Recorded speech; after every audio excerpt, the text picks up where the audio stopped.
Sasa wengi kuhusiana na kiwango cha elimu Panzu, namna ambavyo wanapocheza. Pengine ni mategemeo ambao wana Simba wanao na wadau wanapofahamu namna ambavyo wanapocheza, ama kuna kitu kingine cha tofauti? Ya mechi ya leo haikuwa nzuri kwake. Kucheza kwa dakika 45 na hakuwa na performance ya kuridhisha, na ndio maana mwalimu akamtoa. Na ni kawaida kwenye mpira wa miguu, kuna siku unaamka mambo yanakataa. Kwa hiyo leo kwake haikuwa siku nzuri, na ndio maana mwalimu akafanya mabadiliko ya haraka kumuingiza mchezaji mwingine.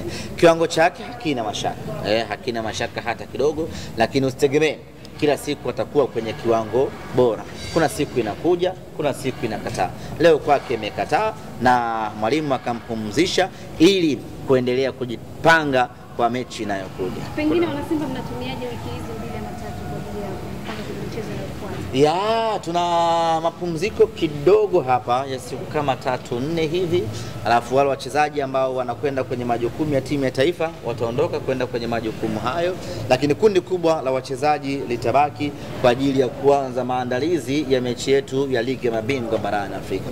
Na katika wiki 3 hizi za maandalizi tayari tutakuwa tumeshapata kocha mkuu ambaye atakuja kusaidiana na wataalamu wengine waliopo ndani ya Simba kwa ajili ya kufanya na kuanza maandalizi kuelekea katika mechi yetu dhidi ya Nsingizini kwenye ligi ya mabingwa barani Afrika. Ni huyu ambaye ameonekana Dar es Salaam, alikuwa kihudumu Young Africans miaka kadhaa, kocha mpya. Unamzungumzia Nasreddine Mohamed. Sheikh Nasreddine. Mimi mwenyewe nimemsikia yuko town hapa, sijajua sijaonana naye na sijajua amekuja kufuata kitu gani. Kwa kuwa ameshaishi hapa, pengine ana mipango yake amekuja kuitimiza. I'm not sure kama ndio kocha wetu mpya, kwa sababu bado vile sijapewa taarifa na wakubwa wangu ama dodoso na wakubwa wangu ya kwamba nani atakuwa kocha mpya. Kwa hiyo kama Nabi yuko mjini hapa, siwezi kuthibitisha kama ni kocha wetu. Nabi ni one of the best coaches hapa barani Afrika, lakini kama haitoshi, ukiachilia mbali ubora aliokuwa nao, maarifa aliyokuwa nayo, lakini faida nyingine aliyokuwa nayo ni league experience ama environmental experience ya Tanzania. Ameshafanya kazi hapa miaka 2 kama sikosei, maana yake anayafahamu vizuri mazingira ya Tanzania. Kwa hiyo hiyo peke yake inampa faida zaidi ya kuwa candidate bora zaidi kama kweli watu watakuwa wanamhitaji. Umeshajipanga unamtambulishaje baharini au wapi, unamtambulishaje Nabi?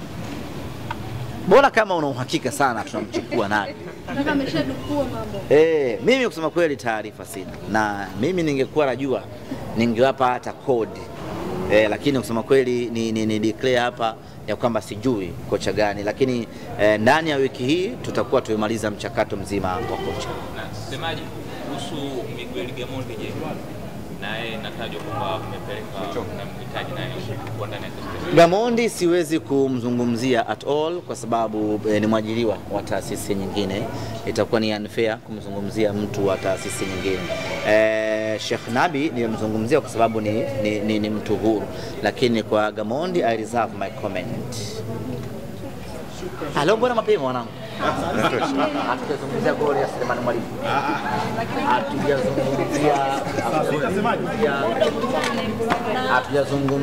Hatujazungumzia nini kingine Mutale. Hatujazungumzia kama nani kama Chomoka. Kuna ndio mchezaji anayeongoza kwa magoli kuliko washambuliaji wa timu nyingine. Mbona mnanikatisha? Hatujazungumzia pia kama kocha Gaborone bado yupo mjini. Hatujazungumzia kama wamekaa kikao leo wakamwambia cheza kama anavyocheza Matola. Hatujazungumza. Waandishi hamtaki content lile za moto hamtaki. Lile pila lile unaweza ukalipa jina gani? Ule ni mchanganyiko wa gimbi, muhogo, mlenda pamoja na mnamvu. Ndo unapata lile pira ambalo wanacheza ndugu zetu hivi sasa. Pira fulani gumu hivi, pira ambalo haujui wanafanya kitu gani uwanjani, yani ili mradi tu wamevaa uniform zao zile, basi wanakwenda mbele wanarudi nyuma. Yani ni pira ambalo halitafsiriki. Ushawahi kuona kiumbe kisichojulikana ni cha aina gani? Basi ndio pira ambalo wanacheza jamaa zetu. Sasa wamekuwa na vikao vingi vya kutaka kumfukuza bwana Foili. Na Foili sio kumfukuza, yani wanamshawishi ajiuzuru. Kwa sababu wakimfukuza inabidi wamlipe, na yeye hataki kujiuzuru. Kwa hiyo kilichofanyika, wakawapanga mashabiki pale Mbeya pale, umeona bana, wakawapanga mashabiki pale Mbeya wamzomee Foili, ili Foili akasirike abwage manyanga. Na Foili kasema hata warushe mawe mimi hapa sitoki. I'm telling you my brothers and sisters. Unaona bana? Kasema achilia mbali Mayendo, hatukutaki. Hata wanirushie mawe. Wewe hapa mimi siondoki mpaka mnifukuze ili mimi nichukue mpunga wangu wa kutosha hapa niende nikale maisha. Mimi bado kijana, miaka 30 ngapi, nikae bila kazi hivi. Kwa hiyo bwana Foili amegoma kujiuzuru mpaka afukuzwe. Kwa hiyo wanawatengeneza mashabiki.